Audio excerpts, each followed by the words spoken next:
mlechha hatao, world bachao. If one not follow you, you should lead along. If you fail, try over and over again until you reach to ultimate goal. Because failure is the key of success. Because failure of the key of success. Because failure of the key of success. I shall describe Mahabharata. Who follow mlechha hatao, world bachao. Duryodhana was mlechha and Pandavas are mlechha. Mlechha hatao, world bachao. I am reading these books which follow mlechha hatao and world bachao. The name of that book is Mahabharata. Duryodhana wanted to be declared heir apparent. Duryodhana wanted to be declared heir apparent, but as Yudhishthir was the eldest among the cousins, that more popular, Dhritarashtra could not favor his own son. But Duryodhana was not the kind of give in so easily. He said, in that case, send the Pandavas to Varanavato for 1 year while I try to win the love of the people.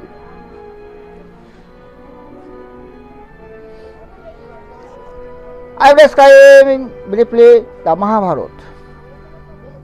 Mlechha hatao, world bachao. But Duryodhana was not the kind to give in so easily. He said, in that case, send the Pandavas to Varanavato for 1 year while I try to win the love of the people.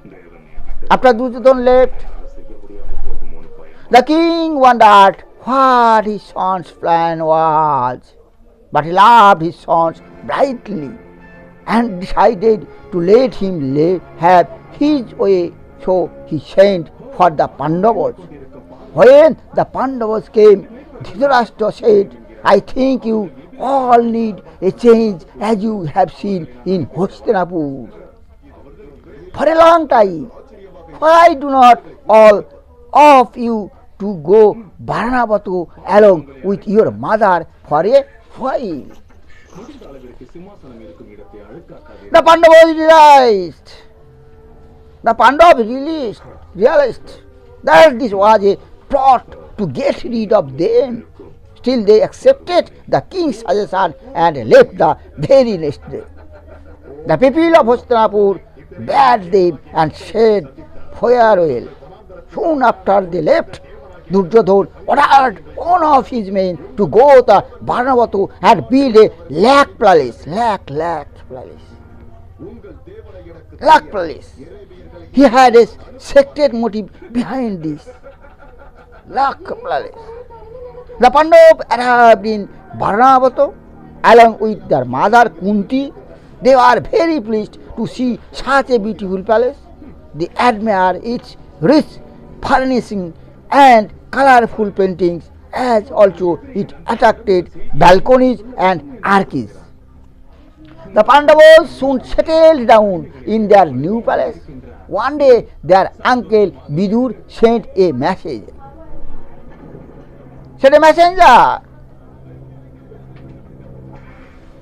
Their uncle was Vidur.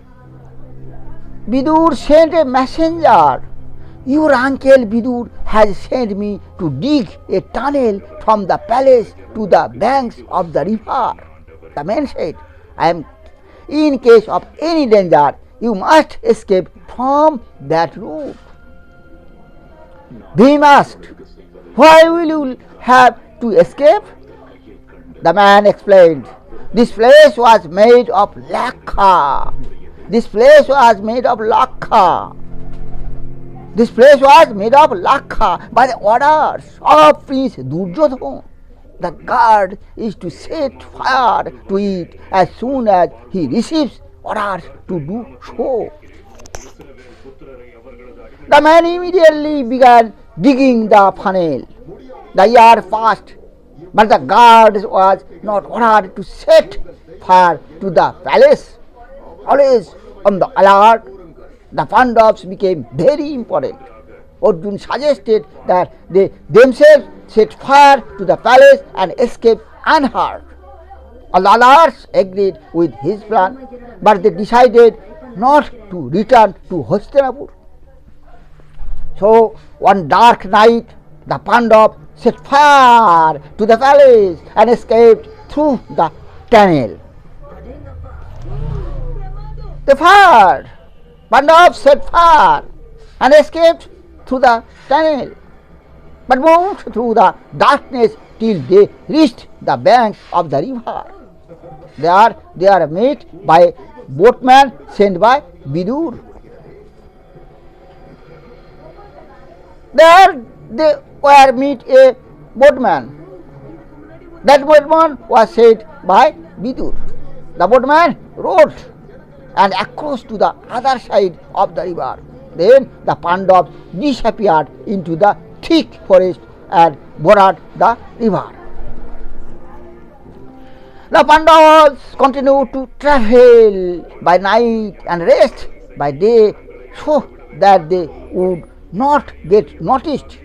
One day they lay down to rest in the midst of a dark, dreary forest while Bhim stood guard.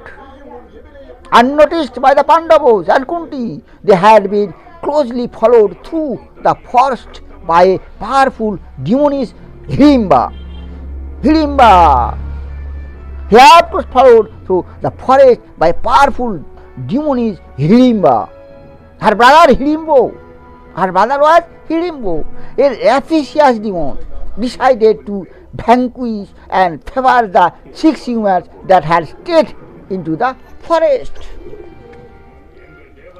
Hirimba approached the sleeping Pandavas as a beautiful woman and warned the watchful Bhim of the evil design of her brother. And last, Bhim chased the demon and killed him in a fierce fight that made the earth tremble. Hirimba's love for Bhim resulted in their marriage. Hirimba's love for Bhim resulted in their marriage, and then the birth of the mighty and obedient son Ghatotkacha. Ghatotkacha was a son of Hirimba and Bhim. The Pandavas decided to quit this itinerant life and settled a Brahmins in a potter's house in Ekachakra. One day, Kunti heard loud cries from the potter's house and stepped into their yard to inquiry. The potter said, "We are terrorized by the demon Bakasur." The potter said, "We are terrorized by the demon Bakasur." Bako, the demon of Bak. We are terrorized by the demon Bak. Once a week, a family has sent a cartload of rice and a member of their family as an offering to him. This week, it is my family's turn. This week, it is my family's turn. Kunti consulted the potter and asked her sons to guide the people of Ekachakra of Bakasura. Bhim volunteered, but asked the potter not to reveal that we was going on their behalf. On the way, Bhim ate up the cartload of food meant for the demon. The demon attacked him, but soon paid for his folly by his ghastly death at the hand of the mighty Bhima.